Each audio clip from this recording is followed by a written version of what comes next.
Merhaba arkadaşlar, ben Dilek Bedir ve arkadaşım Serkan Beyhan. Yapımcım Dinçer Öztürk'le birlikte bundan sonra sizlerle birlikte olacağım. Çok yakında kliplerim ve kendi bestelerimle olacak. Teşekkür ediyorum, hoşçakalın.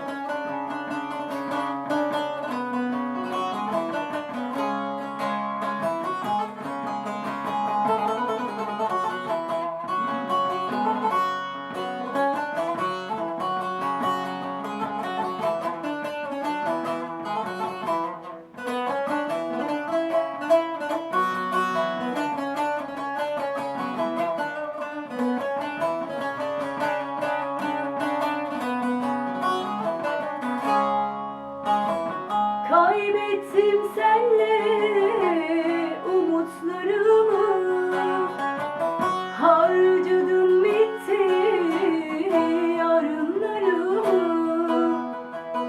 Geriye ne kaldı kendimden bana? Bir canım var gülüm, onu da al sana.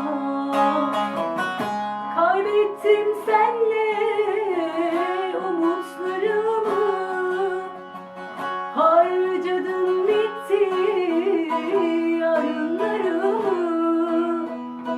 Geriye ne kaldı kendinden bana? Bir canım var gülüm, onu da al sana. Teşekkür ediyorum. Çok yakında sizlerle birlikte olacak. Abone olmayı unutmayın. Hoşçakalın. İyi günler.